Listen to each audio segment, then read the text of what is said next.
اعوذ باللہ من الشیطان الرجیم بسم اللہ الرحمن الرحیم۔ السلام علیکم ناظرین، میں ہوں آپ کا میزبان Mirza Nadeem Baig, program views on news with Mirza Nadeem Baig میں۔ ناظرین محترم، آج دو اہم خبروں کے ساتھ آپ کی خدمت میں حاضر ہوں۔ بارسلونا کے قریبی علاقے کورنیا دے یوبریگت میں المونیم کے کام کی ایک فیکٹری پورسیانا پورتاس کورنیا کام اور کوالٹی کے اعتبار سے بااعتماد ادارہ، جہاں پر تمام کام جدید مشینری پر کیا جاتا ہے۔ آپ کے گھروں اور کمرشلز کے لیے ایلومینیم کے دروازے، کھڑکیاں اور دیگر اشیاء بنائی جاتی ہیں۔ ہمارا پتہ یہ ہے۔ ناظرین محترم، جیسا کہ آپ جانتے ہیں کہ پاکستان کے جو سیاسی، اقتصادی، معاشی اور معاشرتی حالات ہیں، انہیں دیکھتے ہوئے انسان شدید ترین مایوسی کا شکار ہو جاتا ہے۔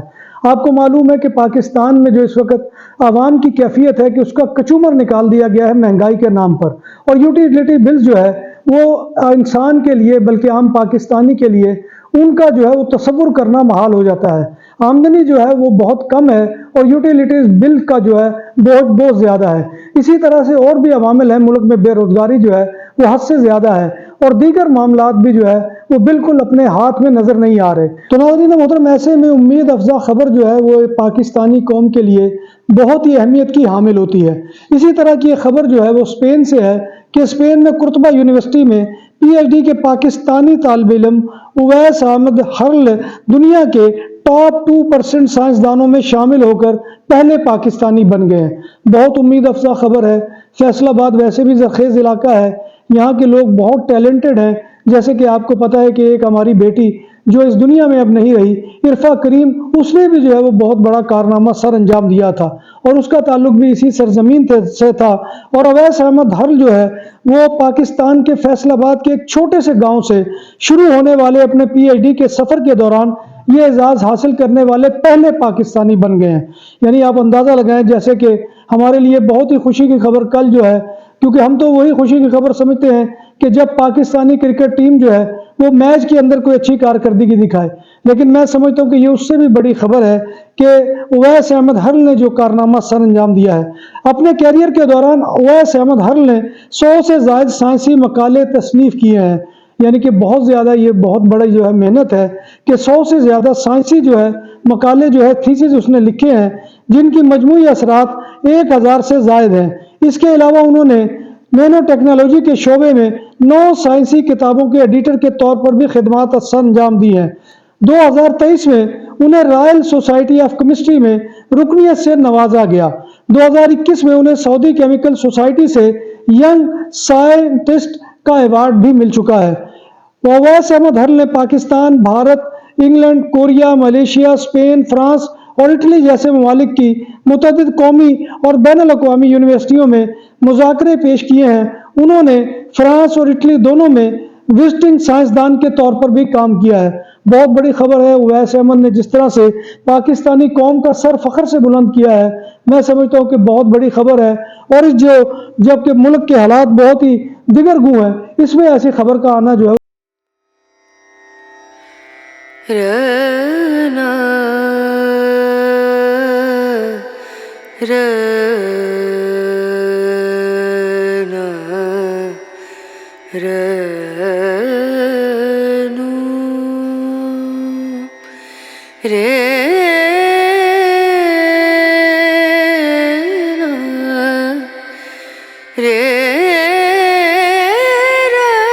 پتہ یہ ہے۔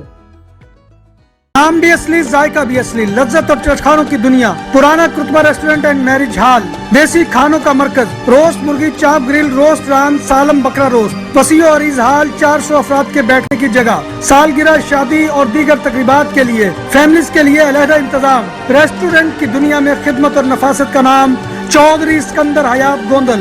ہمارا پتہ کا یہ قرطبہ نمبر 100، بادالونا، اسپین۔ ہمارا فون نمبر 9313923441۔ 100% حلال کھانوں کی تو ایک ہی نام، عادل تندوری ریسٹورنٹ۔ بارسلونا میں مہمان نوازی کا پہلا نام عادل تندوری ریسٹورنٹ، بر صغیر کے روایتی حلال کھانوں کا مرکز، گرل، تندوری روسٹ، چکن اور مٹن ٹکا، سبزیاں اور تڑکے والی دالیں، رس ملائی اور فالودہ۔ قاری عبدالرحمان کی فخریہ پیشکش غریب و امیر کے لیے، بارسلونا کے قلب میں واقع عادل تندوری ریسٹورنٹ کا یہ نمبر 9 نزد دراسانہ ہاسپٹل بارسلونا۔ تو ناظرین محترم دوسری خبر جو ہے وہ اس حوالے سے بہت اہم ہے کہ جیسا کہ آپ کو معلوم ہے کہ پاکستان کی جو ابتر سیاسی صورتحال ہے کہ جس کا وکٹم اس وقت میں بھی ایک اعتبار سے بنا ہوا ہوں کہ یہاں پر جس طرح سے افسر گردی ہوتی ہے، جس طرح سے یہاں پر رشوت ستانی کا بازار گرم ہے، جس طرح سے یہاں پر حق بات کہنا جو ہے وہ بہت ہی مشکل ہو گیا ہے۔ تو اس صورتحال میں کیا ہے کہ اکثر پاکستانی جو ہے وہ ملک چھوڑنے پر مجبور ہو رہے ہیں اور ملک چھوڑنے کے بارے میں جو ہے وہ جد و جہد میں مصروف لگے ہوئے ہیں۔ تو آپ کو اندازہ اس صورت میں ہوگا کہ ملک بھر میں پاسپورٹ کے اجراء کا ایک نیا بحران پیدا ہو گیا ہے، یعنی کہ نیا پاسپورٹ بنانا یا پاسپورٹ کی رینویشن کروانا جو ہے وہ پاکستان میں بہت مشکل ہو گیا ہے۔ اس کی وجہ یہ ہے کہ لیمینیشن پیپر ختم ہونے سے پاسپورٹ کی چھپائی کا کام بند ہو گیا ہے، اور ذرائع کا وفد نے بتایا ہے کہ ایک ہفتے میں پاسپورٹ کا بیک لاگ 5 لاکھ تک پہنچ گیا ہے، یعنی آپ اندازہ لگائیں کہ ایک ہفتے میں 5 لاکھ پاسپورٹ جو ہے وہ بنانے کی جو ہے وہ اپلیکیشنز ہیں۔ روزانہ 20 سے 25 ہزار پاسپورٹ نئے اور تجدید کی درخواستیں جو ہے وہ آ رہی ہیں۔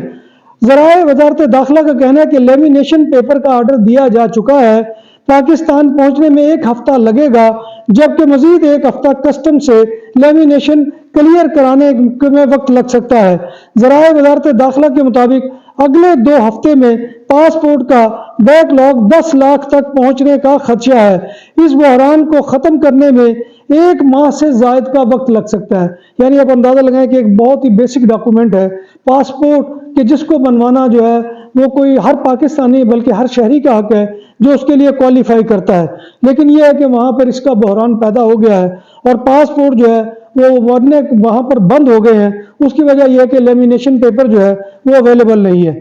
خیال رہے کہ ملک بھر کے پاسپورٹ دفاتر میں پاسپورٹ بنانے والوں کی تعداد میں غیر معمولی رش کی وجہ سے پاسپورٹ بنانے کا کام تاخیر کا شکار ہے۔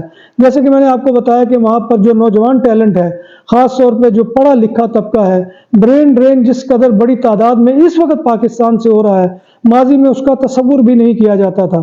تو یہ سارے حالات جو ہے یہ پاکستان کی جو ہے بیوروکریسی کی وجہ سے ہے، پاکستان کے جو ہے وہاں پر رشوت ستانی کا بازار گرم ہونے کی وجہ سے ہے، وہاں پر اور عوامل ایسے ہیں۔ اور پھر جب اوورسیز پاکستانی دیگر ملکوں میں آتے ہیں تو یہاں پر جو ان خجل خواری اپنے قونصل خانوں اور سفارت خانوں میں ہوتی ہے، تو بہت سے ایسی وجوہات ہیں کہ جو نوجوانوں کو فیڈ اپ کر رہی ہیں اس نظام سے، اس سسٹم سے جو اس وقت پاکستان میں رائج ہے۔ ہم تو یہ دعا کر سکتے ہیں کہ اللہ تبارک و تعالیٰ اس سسٹم کو بہتر کرے۔ تو ناظرین محترم آج صرف یہی 2 خبروں پر اکتفا کیجئے۔ پہلی خبر بہت ہی امید افزا تھی، دوسری خبر گو مایوسی کا ایک اظہار ہے، لیکن اللہ تبارک و تعالیٰ بہتری فرمائے گا۔ آخر میں بس دعا ہے کہ اللہ تبارک و تعالیٰ ہمیں اور آپ کو ایمان اور صحت کی سلامتی کے ساتھ زندہ رکھے اور ہمارا خاتمہ ایمان کے اوپر کرے، اور روز محشر نبی کائنات صلی اللہ علیہ وسلم کی شفاعت اور زیارت نصیب فرمائے، آمین یا رب العالمین۔ اسی دعا کے ساتھ اپنے میزبان مرزا ندیم بیگ کو کل تک کے لیے اجازت دیجیے، انشاءاللہ کل دوبارہ آپ کی خدمت میں حاضری ہوگی، تب تک اللہ حافظ۔